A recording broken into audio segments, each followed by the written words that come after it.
Bonjour, je m'appelle Marie Koun et dans cette vidéo, je vais vous citer, vous expliquer les 4 points qui pour moi permettent de surmonter une déception. Donc mon envie est vraiment au travers de cette vidéo de faire en sorte que votre déception devienne un levier à votre épanouissement personnel et non un frein. Pour moi, la toute première étape, c'est de faire une introspection de soi-même. Ça va permettre 2 choses en réalité. Tout d'abord, de se poser les bonnes questions et donc d'apprendre à mieux se connaître. Donc mais voilà, vous venez de vivre une déception, qu'est-ce que ça fait naître en vous comme sentiment, comme émotion? Et puis la deuxième chose, c'est que ça va vous permettre de prendre conscience des attentes que vous aviez vis-à-vis de cette personne et de faire un petit peu le point au niveau de ces attentes, voir si elles étaient justes ou pas.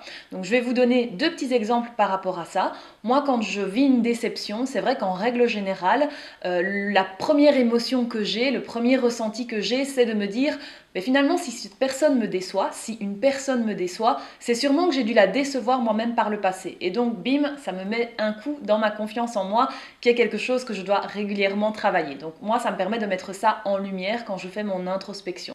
Dans ce point, je vous dis également qu'il faut faire le point sur les attentes que l'on peut avoir. Je vais vous donner un exemple tout simple.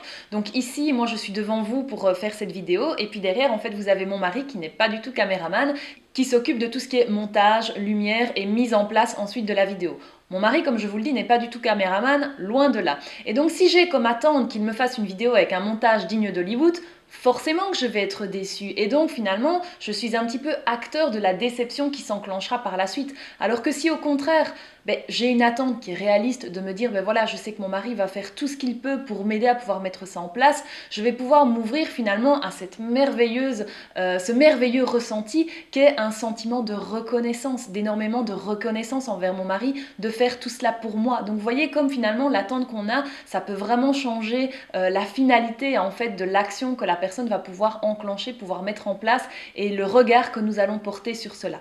Donc voilà pour le premier point. Ensuite, nous avons le deuxième point. Alors là, il s'agit de prendre conscience des fausses croyances que l'on a. Alors, je m'explique. Qu'est-ce qu'une fausse croyance? Une fausse croyance, ça peut être tout simplement tout travail mérite récompense. Alors, si on a ça comme fausse croyance, on peut se retrouver dans un cas de figure où on va travailler énormément et si on n'a pas énormément de reconnaissance de la part d'une autre personne, on va vivre de la déception. Pourquoi? Parce que dans notre cerveau, tout travail mérite récompense. Alors que finalement, si on se rend compte qu'on a cette fausse croyance et qu'on décide de la casser, de la stopper, on est d'accord, ça demande du temps, mais vous allez pouvoir finalement du coup devenir acteur de votre propre reconnaissance. Et donc vous pourrez être fier de vous-même sans attendre une fierté venant de l'extérieur. Et donc ça c'est important parce que finalement, quand vous décidez de devenir réellement acteur de votre vie, vous allez commencer à pouvoir créer des choses plutôt qu'être dans une attente générée par toutes ces fausses croyances. Donc ça vaut la peine de faire le point quand vous vivez une déception sur peut-être les fausses croyances que vous avez en place et qui ont participé à la mise en place de cette déception.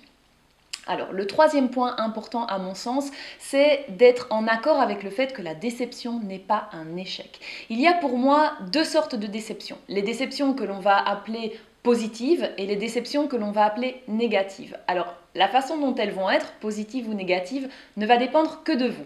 Donc, je m'explique. Vous avez la déception négative à mon sens, ça va être une déception où la personne va se dire « Oh ben voilà, je suis nulle, c'est bien fait pour moi, de toute façon je ne vaux pas plus que ça ». C'est sûr que là on part un peu dans un cycle Calimero et on s'en va vers quelque chose de très négatif.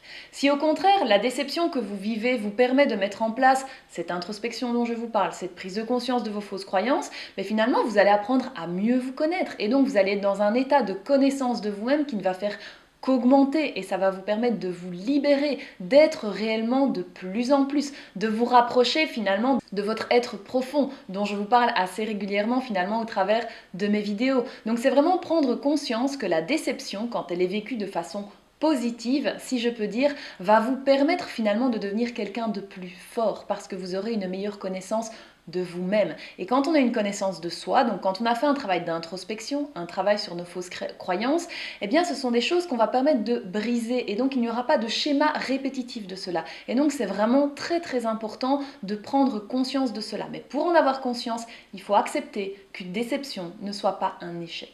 La déception peut donc réellement être un cadeau qui nous permet d'en apprendre davantage sur nous-mêmes. Alors, nous arrivons vers le 4e et dernier point qui est accepter que cela prend du temps. Donc il faut du temps pour accepter une déception. Je vous décris un peu rapidement ces points, mais on est bien d'accord que quand on vit une déception, vous ne devez pas faire une introspection de vous, donc apprendre à mieux vous connaître, voir si vous aviez des attentes qui n'étaient pas tout à fait justes, voir si vous aviez des croyances limitantes. Il ne faut pas le faire le jour même où vous vivez votre déception, ni même le lendemain, j'ai envie de dire. Quand on vit une déception, il faut d'abord accueillir cette déception, prendre conscience de tout ce qu'elle nous fait vivre, si c'est de la colère, si c'est un manque de confiance en soi.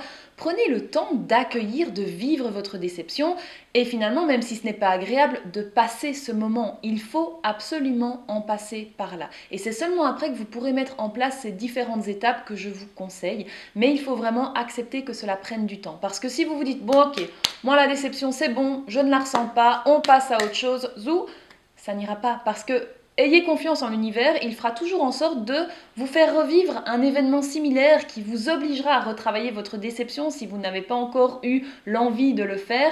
Vous allez chaque fois revivre des situations qui seront plus ou moins similaires, de sorte finalement à ne pas avoir d'autre choix qu'à un moment donné, vous poser, faire ce travail d'introspection, faire ce travail sur vos fausses croyances pour enfin pouvoir rebondir et faire en sorte que votre déception devienne réellement un levier à votre épanouissement personnel et non un frein.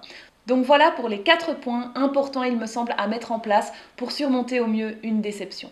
J'espère que ce contenu aura pu résonner en vous, que ça vous permettra de mettre des choses en place si jamais vous venez à vivre une déception ou que justement vous êtes en train d'en vivre une pour l'instant. Si ce contenu vous a intéressé, n'hésitez pas à me suivre sur mes différents réseaux sociaux que j'indique juste ici et je vous dis à bientôt pour de nouvelles vidéos.